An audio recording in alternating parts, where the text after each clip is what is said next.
Now, there are some things that a senior engineer needs to know that a junior engineer may just not. And one of those things is decorators, and decorators are considered an advanced area of Python. So in this video, let's dive in and let's learn a little bit more about what Python decorators are. All right, so Python decorators are a way for us to be able to add advanced or more functionality on top of current functions that already exist in our Python code. So for example, if we add a new Python function of def add, and here we just pass in a x and a y, and we just return x plus y,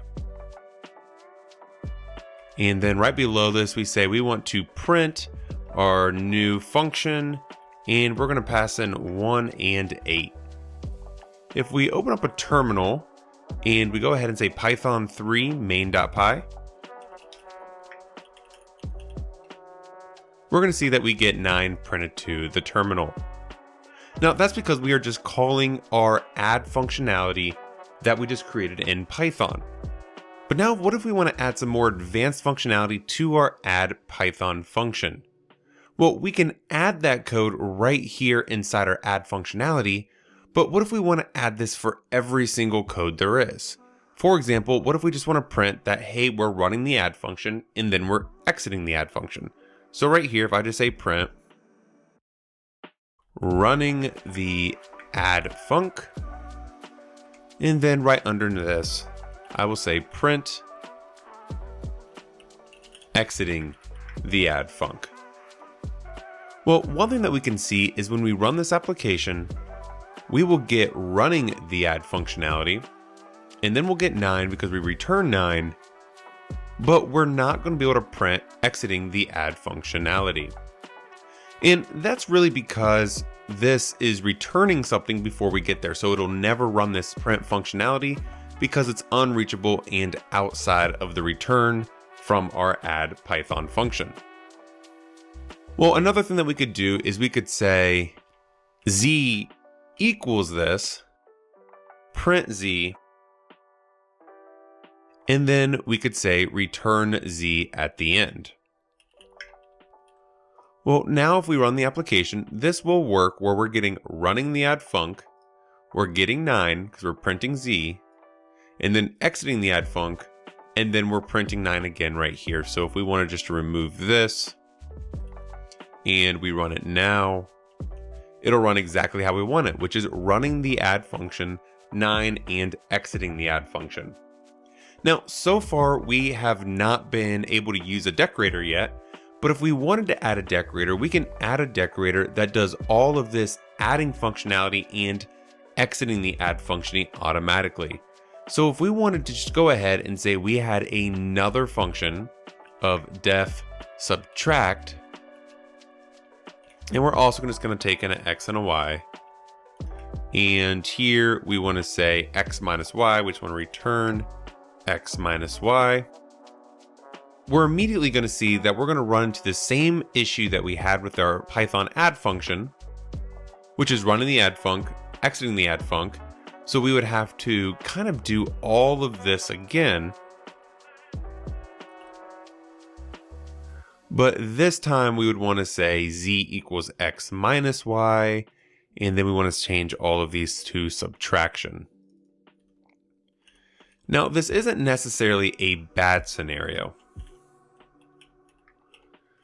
The only thing that we could run into is we now have to rewrite code multiple different times.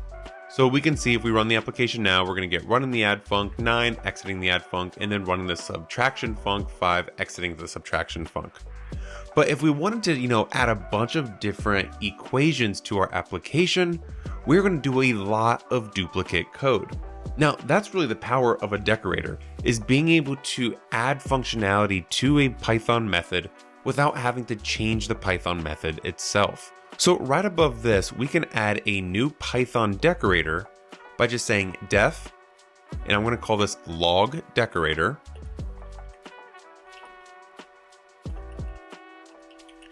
Now, a unique thing about a Python decorator is that it's going to take in a function as the parameter.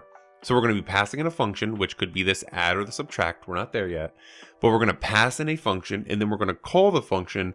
But before we call and after we call the function, we are going to add some other tools and flexibility to the method. So we're going to be extending to our Python methods using a decorator. Now, inside a decorator, we need to create a new function. Now this new function we're going to call wrapper. So we can say def wrapper. And now inside here, we want to say pass in as many arguments, and we want to say pass in as many keyword arguments. All right, so let's go over what this means. We're passing in a function. Now we know this function is going to have parameters or arguments attached to it, and we're going to be passing those parameters and arguments into the wrapper. When we're creating this decorator, we don't know how many arguments and keyword arguments are going to be a part of this specific function because we can pass in any function to this decorator. So we're going to tell the wrapper that it can now accept any number of arguments. All right, so now the next thing we want to do is now inside our wrapper class, let's go ahead and say print, and we're going to say running the, and I'm going to make this a F string, where we can just pass in the function dot name, and then we can say function, and we're just going to call the function, and inside here we are going to say pass in as many arguments and keyword arguments that is needed. We're going to call this result, so let's go ahead and say result equals this. And right under this, let's go ahead and kind of say the same thing, but instead of running, we are going to say exiting. And then lastly, we want to return the result. So now up here, inside this add, we can now add an annotation of @log decorator. The annotation above a function means we are going to be calling that decorator. So we can see this def log decorator where we pass in a functionality and then we have all these wrappers. Here we have our add function and then we're passing in this log decorator. Now technically we can remove all of this and just switch this all the way back to return x plus y. All right, so what is this going to do now? Well, if we run the application, and we're getting an error because I actually have to return the wrapper at the end. Okay, now let's try it again. So you can see that we're running the add, exiting the add, running the sub, and then that's a sub functionality. So let's just comment this out. All right, so here we can see that we are running the add functionality and exiting the add functionality. Now that is all happening from the decorator that we are adding above the add functionality. Now what we could also do is say we want to print, let's just go ahead and now say z equals this,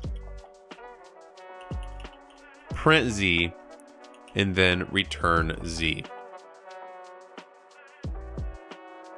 So now if we run the application, we're going to get running the add functionality, 9, and then exiting the add. Now we can do the exact same thing with our subtract function. So I'm just going to copy this and paste it in our subtract, but change this to minus. And now when we run the application, our decorator is going to say running the add function, exiting the add function, and I need to add the annotation above. And now we can see that it's going to say running the add functionality, 9, exiting the add, and now running the subtract and exiting the subtract after getting the answer. Now, this is the power of a decorator. The decorator is going to automatically know what function is getting passed in. We're printing the function name. So everything is going to be generic for the decorator, which is going to help us in our application be able to expand the functionality, whether that's logging or being able to capture what function is getting called when. It just really helps with debugging, scalability, maintainability, adding functions that are going to be getting used all over the application. Now, understanding decorators is extremely important and super helpful. Now, one thing that we can also do, I'm just going to comment this out, is we can add functions on top of functions. Now, just like we would say .uppercase to change a string to uppercase, we can kind of do the same exact thing with a decorator by saying we want to add functionality on the end of a function response. So for example, we can come down here, and I'm going to leave that just so we can see it, but I can say def say hello, where we are going to pass in a string. So I'm going to pass in a string here. And we can say we're going to print the string. Now, based on what this is, we can technically say we want to run say hello, and we want to pass in a hello. If we run this, we are just going to get hello printed in the terminal. And that's because we're just passing in a lowercase hello to this function and printing that. But we'd also be able to add upper right here at the end of the variable itself. So if we ran this, we can see that we're going to get hello in all capital letters. But we can also handle this from a decorator point of view. So what we can say here is we just want to return X right now.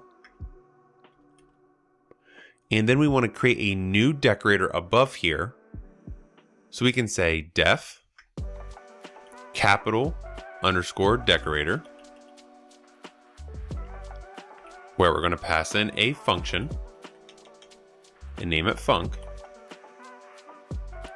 We're going to have a wrapper inside with unlimited arguments and unlimited keyword arguments. And here we want to say result equals function, and we're going to pass in all of our arguments and keyword arguments.